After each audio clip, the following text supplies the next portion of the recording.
FSN Radio. It's all about what's next. Go to financialsurvivalnetwork.com and sign up for your free weekly newsletter. You'll also get 3 free reports. The Financial Survival Network. It's all about what's next. Welcome. You are listening to the Financial Survival Network. I'm Kerry Lutz. Today is March 8th, 2017. We're just a week away from the Ides of March. Whether that makes any difference or not, well, you'll have to wait a week to find out. But question for the day is, how does a former plumber, pipe fitter, and then residential home builder, how does he become the nation's leading experts in creative seller financing and become a leading real estate educator? His name is Larry Harbolt, and I met him recently at a podcasting show. Larry, it's great to have you on the show. Welcome. Well, thank you. Glad to be here. Hey, so you started out as a plumber, pipe fitter, union guy, then you started building homes, and then you got into real estate finance, creative finance. How did that happen? Well, I grew up in a town of 800 people. We were a farm family. I was born into a dairy farm family, and we quit the dairy farm business, so I went to work as a plumber. And a lot of the Michigan winters caused me to be unemployed considerably. And so with 6 children, it was kind of hard to live off from an unemployment check. So I knew, being a farmer, that real estate was important. And so I decided I would dabble into that. I would try it. It had to be a good idea. And so the only problem I had was, because I was unemployed a lot, I had no money, and my credit was far from good. Mm-hmm. And so I started with nothing. Uh-huh. That was a blessing. It was a struggle for several years, but I had to be creative. And so I had to have the seller allow me to pay them every month, or I couldn't have bought the properties that I did. And it was a necessary thing, because there was no way I was going to get a loan from anyone. Mm-hmm. It turned out to be a wonderful thing, because now, after all these years, I've been doing it just over 38 years. And it's now something that I'm teaching. I'm sharing the mistakes I made. The first 16 years I was in the business, I had zero education on investing. I just went out and learned by the trial and terror method, going out, making mistakes. Thank goodness they were not major mistakes, but I learned the hard way. Right. So you basically the School of Hard Knocks real estate investing course. Absolutely. So I have a PhD in hard knocks. Yes. So what's the biggest mistake you made when you were learning this game, Larry? Well, I bought properties that I never should have bought. I was just trying to buy houses, believing I was a construction guy. I thought I was invincible. Mm-hmm. And I thought that even a property that was horrible condition, I could somehow turn it into a beautiful flower, and I could rent that property, and I could, make money when there was no chance of that happening, because it just was too big of a project for my knowledge level. And so I made a lot of mistakes. I bought properties I never should have. And then it was a problem getting rid of those properties, because I had to use the greater fool method of selling, because I was dumb enough to buy them. And it was really tough getting somebody that was less smart than me to take them off my hands. So I was stuck with them for a considerable period of time, but eventually they all went. Right. So what's the best deal you ever made in all the years you've been investing since 84? Well, I started in the 70s, but the late 70s, back when interest rates were 18 to 22%. Anybody remember that? Oh God, yeah.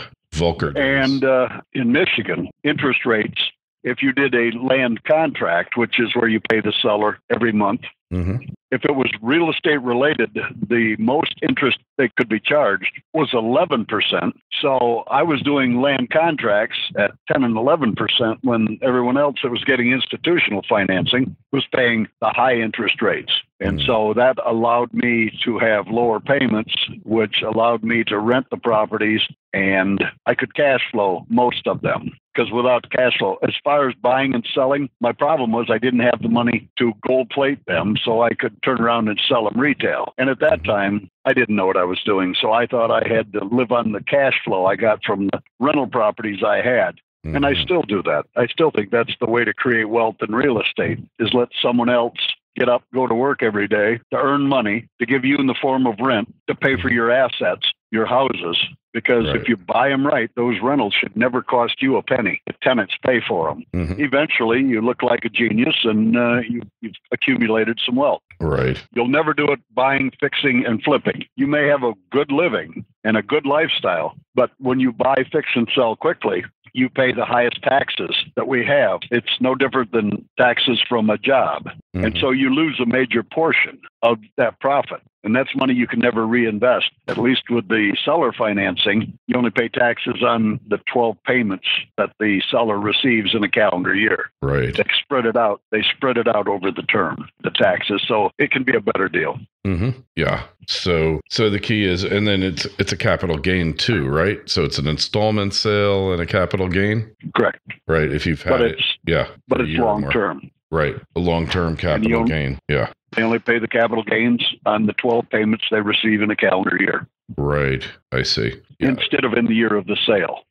Right. So only on the income received. So, Correct. Yeah. So I guess you've worked with a lot of people since then, right? Oh, yes.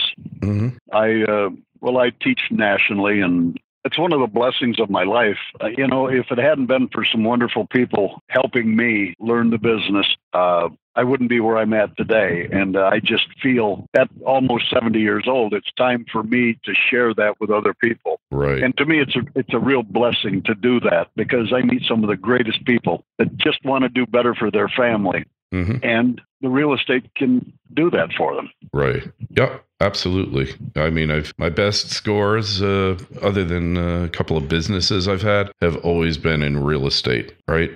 And yeah, you talk about my favorite deal. It's not going to sound like a great deal to anyone but me, but it was a deal where we bought a junker, a piece of garbage that took 7 one-ton flatbed truckloads of garbage out of the house and the yard. But I put the property under contract, got the seller to agree to just let me take over the payments on their mortgage. And I assigned that mortgage to another investor. I made $10,000 on the deal, but that wasn't the best part. The best part was the people that had lived in the house had left a little black dog to starve to death. And I found that dog, and we nursed her back to health. She was near death. We had her 8 years before she went to heaven. So that is my favorite deal of all times. It had nothing to do with money. It had to do with, some things we get from real estate that are more important than money. And it may be hard for some people to believe until it happens to them. Oh, I can understand that. Yeah. So, there are things more important than money. We know that. Health and, and the things that you do for others. And so what about your students? You've worked with a lot of people now, and tell us about some of your students' stories where you've seen them maybe do even better than you've done here. I recently did a weekend event, and one of the students stood up and said that after he did my 4-day training, he went home and pulled deals out of the garbage can that he'd thrown away because he didn't know how to make an offer on them. And he bought several deals, bought them creatively, and he took $4,000 and turned it into $130,000 in 4 months. And he showed the deals. I'm very proud of him. And now that was a man that started with only $4,000, but he was creative in the way he structured his deals, like I teach. And I call that success. Now, that'll change his family's life. Sure.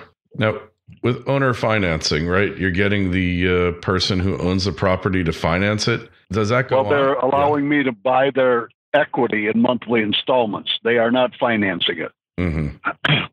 See, they get the idea that they're lending money. Well, they're not. Banks lend money. I'm not asking them to lend me money that I can go buy a boat with. I'm asking them to let me buy their equity in monthly installments. Right. There is a big difference, but many have to train many of the sellers to that fact, because for some reason they think that they are lending you money, and they are not. Well, so what kind of properties can you buy under these conditions? I mean, who's going to do this? Because I know, like in my neighborhood, nobody's going to do this. I mean, I'd be shocked if anybody ever did it. Well, but here's the thing. You don't know what a seller will do unless you ask. Everybody's been trained. They want cash. And I have sit at enough kitchen tables to know that not everybody wants all their money up front. Mm-hmm. I buy properties. I only market to non-owner occupied, free and clear properties where the owner does not live in them. Right. And let's say they bought the property when they were 30 and they've paid for it over 30 years. They rented it. They dealt with tenants and toilets. They're now 60 years old. For my experience, most of those people held it as some kind of a retirement. Correct. So if they got all their money because they don't live in it, they have heavy tax consequences.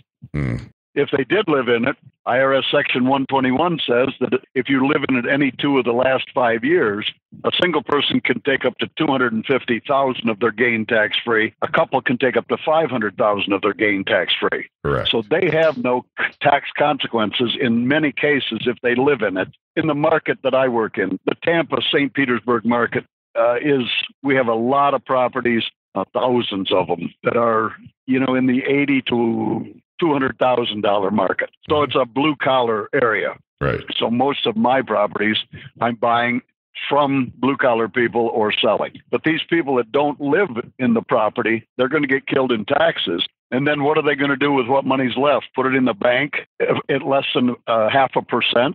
Mm-hmm. See, that's not much of a retirement. I can give them a much better retirement, but because they're free and clear, no debt, it doesn't matter what I offer them. It's what they will accept. Yeah.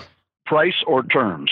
Price or terms. I'll give you your price if you give me my terms. And what I've got to do is if I want to keep that property as a rental, I've got to back down from the monthly rent, my expenses, and the cash flow I want to know how much I've got left to make a payment with. So I'll give them their price. I could even give them a little bit more because I'm going to keep it. I'm never going to get an appraisal. I'm never going to get institutional financing. So I can give them more for their property if they will take a payment that will allow me to cash flow the property. Right. So it has nothing to do with amortization. It has to do with the deal that the seller and I make that they're happy with and I'm happy with. I recently did a podcast on value.